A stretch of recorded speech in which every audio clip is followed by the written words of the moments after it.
when some parents will make it like, well, good girls don't ever have sex. Okay, well, that's fine when they're little and you keep them from having sex when they're in high school or whatever. However, at some point, good girl is going to grow up and she's going to have a husband or a wife. And sex is going to be part of the glue that holds them together. 2013. Yeah. Good for you. And do you like that?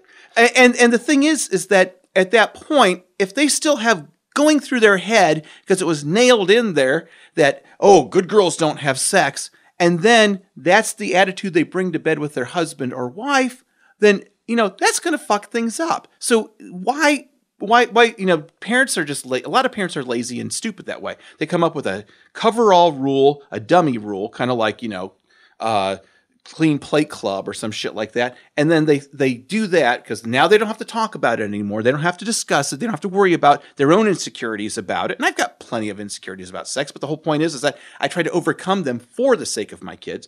And so now you give them a dummy rule, and then when you get to the other side, when sex is necessary for doing things like having kids or possibly keeping relationships fresh and stuff like that. Having a good time. Now it's sort of like, I'm going to do this bad thing. Gosh, I can't believe this. And then it just becomes a job. When you start having... what else, though, is when you teach girls that good girls don't have sex, you're also neglecting to tell them how good sex is on their part. Right. I grew up learning that sex is for boys. I didn't expect to be turned on at all. At all. So that was a shock to me. I didn't expect that when somebody did touch me, wherever, even in the waist, like, you're so taught that it's bad that, like, if somebody just holds your hand, you feel tingling all through your body. I mean, it's new, it's different. And because it's so unexpected, it's heightened.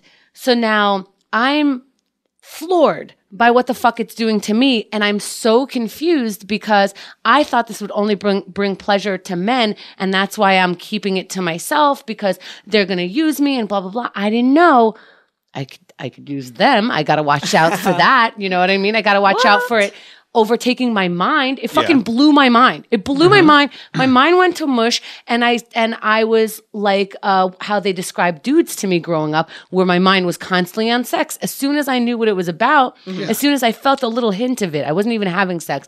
As soon as I felt a little hint of sexual activity, I was just like, fuck, I couldn't have conversations with people. My head was just covered in like, what the fuck is it going to feel like with this person? Like, just constantly, because I was taught to keep away from it so much, because I was taught that it was a one-way mirror. And it's evil in a way. Yeah. And not just, it was really more the one-way mirror thing. It was really more, they'll be trying to get this from you. Right. You won't want it. That's really gross. And I'm like, how come I want it so much?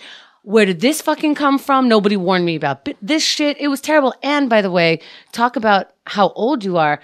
This came on really early on. Really early on. And actually statistics show that kids are, 12 years old, 13 years old. Full blown. It's Full not blown. that uncommon. And, let's take it a step further. By the way, 6-year-olds are masturbating and and younger than that also. So by 11 years old, you better know what the fuck is going on. When we were teasing Andrea about her empowerment, call it. I think, empowerment. Well, that's the whole thing, is that I think that, This is an intervention for Andrea. Andrea. In a way, I see stop. it as, I think everyone has to live with themselves how they're going to do it. But I like the fact that she is not looking at it as, I'm here to be victimized by guy after guy after guy after guy. know. She's empowered. And one of the things I've always liked about this show, Chemda, is that... This one's for me, guys. You talked about this. You talked about enjoying sex, about enjoying masturbation, about even the empowerment of... I'm sorry, Butt Keith.